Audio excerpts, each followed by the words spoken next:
Oh, I don't know how well you can hear me. I guess we'll find out when I play the video back. But first off, this is going to be one of those kinds of videos where rather than, you seeing anything really relevant, it's just me essentially journaling, having a little diary entry, venting, I guess you could call it. So best to listen to, maybe in podcast fashion rather than watched. If you feel like listening to me, give my bit for the day at all. So what's stressing me out right now is kind of, the valley, Salt Lake City, Utah, here where I live, Salt Lake Valley. There's a lot wrong. There's a lot great. There's a lot of things going really well. And I'm not going to sell that short. There's a lot of people being helped, a lot of homeless individuals being helped, a lot of minorities, refugees from other countries, just people from other countries that are not even refugees, that they just don't want to be in their country because we have better opportunity here. Utah is a great place for all those people, and people in the U.S. who, like the South. I hate to say it, but, I met some people in Arkansas on my bus ride back here from Arkansas and in Georgia, and they were saying, these places are terrible. I'm going to Salt Lake. I love being there. There's all these opportunities. So we are doing probably better on average than the rest of the country, but pollution, whether it be air, water, sound, light, we've got it all here. But I think the basic thing that I want to talk about is diet, food, not so much what we eat as much as what we don't, but of course it's always both. And I just feel like so many people are in a bad mindset right now where they, like I approach them and I'm like, hey, most often I'm like, hey, I'm just wondering why you're idling, why your engine's on, just innocent as can be.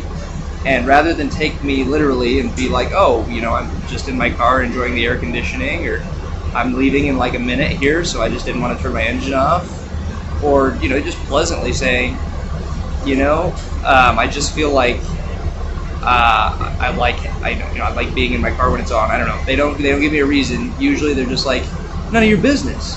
Get out of here. Or they just leave them like, what? And then they roll up their window, which, is fine. You don't have to talk to people, and I'm coming into your space, so to speak, even though we're in the public space. But usually people are just so rude. And I feel like it's because we're all eating foods that, as I heard from the nutritionist the other day at this Be Healthy Utah Expo, that our bodies don't recognize. Our bodies have stopped evolving, since a long time ago. So because people are able to have kids that wouldn't naturally survive, and a lot of us wouldn't naturally survive in the world of natural selection, but we're having kids and we're prospering, we're doing great, but that just means our bodies have stopped evolving to the foods that we eat. So processed and artificial and foods, and apparently gluten. I don't know about gluten. I love gluten, but even gluten, our bodies are not made for it. And so we're eating these things all the time, like especially white bread, like that shit's bleached.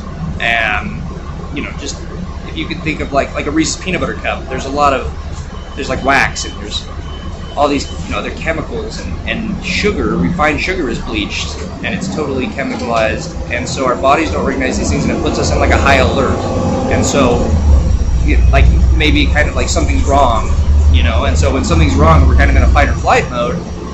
When someone just tries to talk to us, not necessarily even confront us, but just start a conversation about something that we may be doing, that we could be doing differently in a more beneficial way for everybody here in the state, we're on the defense because it's fight or flight, and we've kind of been, I think, trained not to just run away from someone who's talking to us. It doesn't make any sense, right? But we shouldn't be in fight or flight mode anyways, so people are just they're gonna fight. They're gonna be confrontational, and they're gonna start some kind of conflict. So we really need to just research and understand kind of the core values of eating. So, fruits, vegetables, lettuce, spinach, kale, great, have a salad. Potatoes and carrots as like a base, or rice, or quinoa, or all those whole grains. Now when I say whole grains, I'm not talking about the fucking cereal box whole grains, excuse my language, but it's bothering me so bad lately with the cereal boxes and how they say, contains like 5 grams of whole grains. it's not a whole grain if it's been processed through a machine and cut down into flour, minuscule bits. Whole grains really should mean like literally the grain you're eating it whole, so like a whole rice grain.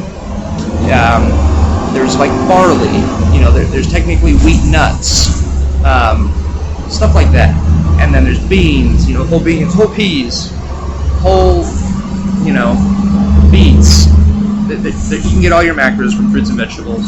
But even if you're not just going to do fruits and vegetables and whole grains, there's, more natural beef, chicken, pork, grass-fed, so to speak, free range. The less confined and factory farmed, the better, because there's going to be less chemicals and more nutritious food going into the animals and the eggs. So please,